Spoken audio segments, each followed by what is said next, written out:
नमस्कार विद्यार्थियों।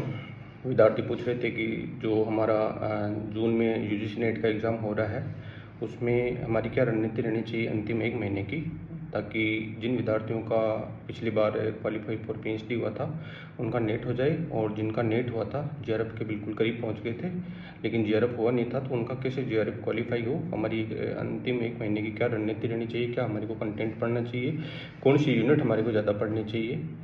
तो विद्यार्थियों, मैं आपको बताना चाह रहा हूँ कि सबसे पहले तो आपको किन चीज़ों का ध्यान रखना चाहिए।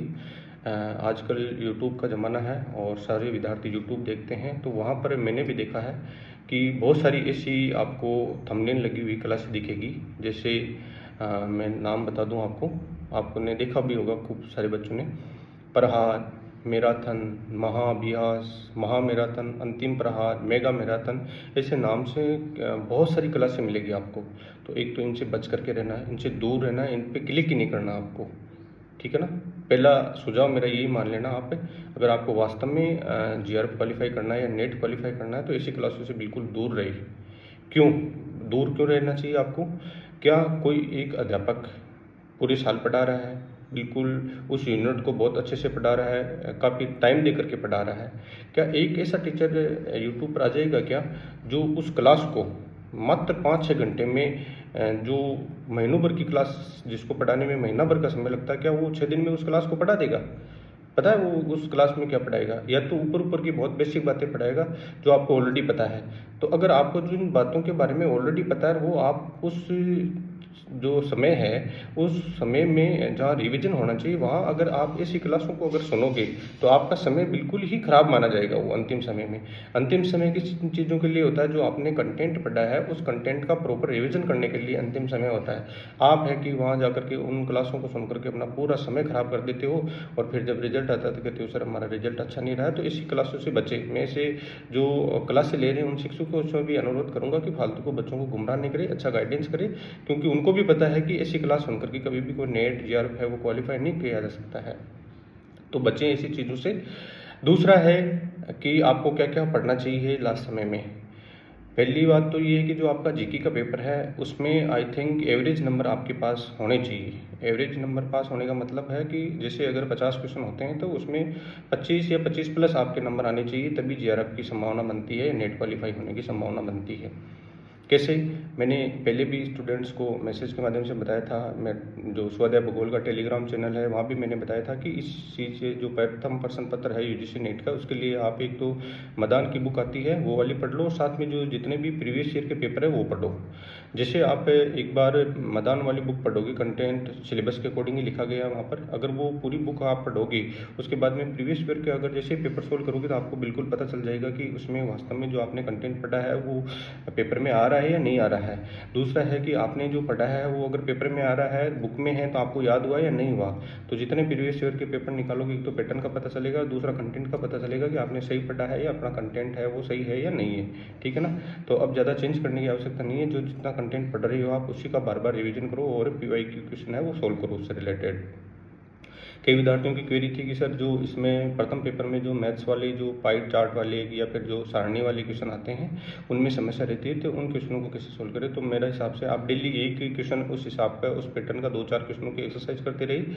अगर आपको बुक्स में मिल जाता है, नहीं तो आप यूट्यूब पर जो क्लासें ले रहे हैं उनसे एक आध बार क्लास भी ले लीजिए, ताकि किस प्रकार का पैटर्न रखें उन क्वेश्चनों को सोल्व करने के लिए, तो वो आप ज़रूर उसमें सीख जाएंगे।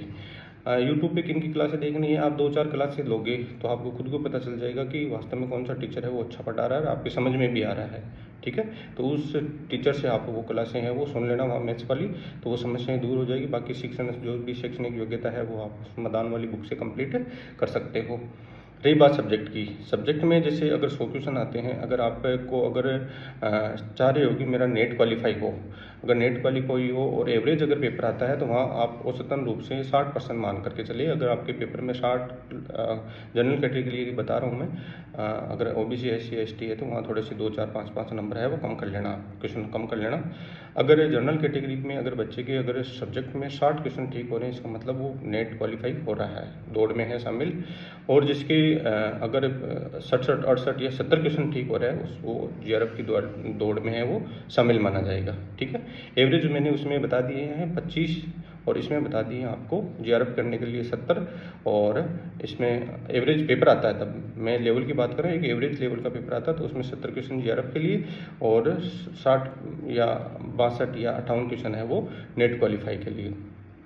अब कैसे पढ़े सब्जेक्ट को आपको खुद तय करना है कि लास्ट में 1 महीने में क्या रणनीति रहनी चाहिए। उसमें मैं आपको थोड़ा सा सुझाव दे सकता हूँ कि वो वाली यूनिट, जैसे मैं भूगोल का विद्यार्थी रहा हूँ तो भूगोल में मैंने कैसी चीज़ों को मैनेज किया था, तो लास्ट में आपको जैसे वो सब्जेक्ट अंतिम जो 1 महीना रहता है तब वो यूनिट पहले पढ़ लेनी है जो आपको अच्छी खासी आ रही है और जिसमें अच्छे खासे कॉन्सेप्ट और फैक्ट आपको याद है, तो वो शुरुआत के दिनों में, महीने के शुरुआत के दिनों में पढ़ ले। जैसे फिजिकल ज्योग्राफी वाला पार्ट है या फिर मैं कह सकता हूँ इंडियन ज्योग्राफी वाला पार्ट है, ऐसे जो पार्ट है वो बिल्कुल एग्रीकल्चर ज्योग्राफी वाला पार्ट है, या फिर जैसे इसमें और भी बहुत सारे ऐसे पार्ट है अपने जैसे आदिवास वाला है कि ऐसे इजी जो आपको पार्ट लगे वो थोड़े से पहले पढ़ लो, वहाँ पर कॉन्सेप्ट ज़्यादा और फैक्ट थोड़े से कम याद करने होते हैं, तो वो चीज़ें थोड़े से लंबे समय तक आराम से आपको आसानी से याद रह जाएगी। लेकिन अंतिम समय में उन चीज़ों को पढ़नी है जो थोड़ी सी कि आपको कम याद रहती हो और लग रहा है कि 10-15 दिन बाद में उसमें भूल पड़ जाती हो, तो उन चीज़ों को आप थोड़े से अंतिम समय में पढ़ना, ताकि वो चीज़ें अगर अंतिम समय में पढ़ोगे तो पेपर में आराम से रिकॉल हो जाएगी। जैसे मैं अगर छोटा सा उदाहरण दूँ आपको, ज्योग्राफी में अंतिम समय में आप थॉट को शामिल कर सकते हो, प्रैक्टिकल वाले पार्ट को शामिल कर सकते हो, इसमें जैसे रिमोट सेंसिंग वाला पार्ट है उसको शामिल कर सकते हो, जो इसमें स्टैटिक्स वाला कुछ पार्ट है वो शामिल कर सकते हो, बाकी जैसे सोशल ज्योग्राफी है, कल्चर ज्योग्राफी वाला पार्ट है उसमें शामिल कर सकते हो। पॉलिटिकल ज्योग्राफी वाले को आप पहले ले सकते हो क्योंकि वो कॉन्सेप्ट बेस है और आराम से चीज़ें अच्छे लंबे समय तक याद रह जाती है। तो जो चीज़ें आसान है उनको थोड़े से पहले पढ़ लो, और जो चीज़ें थोड़ी कठिन लग रही है आपको, फैक्ट ज़्यादा है जैसे थॉट में, तो उनको थोड़े अंतिम समय तक ले जाने की कोशिश करो, ताकि वो 10-15 दिन पहले पढ़ा हुआ है तो आराम से याद रह जाएगा। ठीक है, बाकी मैंने पहले भी कहा है ऐसी चीज़ों से बच कर रही, जो यूट्यूब पर जो आपको गुमराह करते हैं ना, अंतिम प्रहार, पहला परिहार, दूसरा परिहार, इनसे बिल्कुल कहीं बच करके रहना चाहिए। क्योंकि ये चीज़ें अब एक तो खुद ही तय करो ना आप कि एक तो आप अंतिम समय में उन क्लासों को देखोगे तो वो चीज़ें बेसिक बातें बताएंगे, वो आपको ऑलरेडी याद है, कोई फ़ायदा नहीं मिलेगा। लेकिन अगर आपने अंतिम महीने में जो आपके पास कंटेंट है, जो बुक्स है, अगर उनका प्रॉपर आपने पढ़ रखा है, अगर उनका एक प्रॉपर अच्छा सा रिवीजन हो जाता है, तो फिर देखो आप वहाँ पर क्वेश्चन आराम से अच्छे से सोल्व कर पाओगे। ये आप खुद नोट कर लेना, अंतिम प्रहार जो ये ऐसी क्लासें आती है उनमें यूजीसी नेट में कैसे क्वेश्चन नहीं पूछा, 2-4 क्वेश्चन अगर वैसे पूछ भी ले तो क्या फ़र्क पड़ता है, वहाँ स्कोर 60-70 जो क्वेश्चन वाला है वो वहाँ ने अंतिम प्रारूप में क्लासों में नहीं होगा, वो स्कोर आपका सिर्फ और सिर्फ जो आपने टेक्स्ट ऑथेंटिक्स बुक्स पढ़ रखी उनका प्रॉपर रिवीजन होगा लास्ट अंतिम महीने में, तभी होगा। ठीक है, आप सभी विद्यार्थियों को शुभकामनाएं, अच्छी तैयारी करें और अपना सेल्फ स्टडी समय बढ़ा दें लास्ट टाइम का, और बिल्कुल सोशल मीडिया से दूर रहे। धन्यवाद, शुभकामनाएं।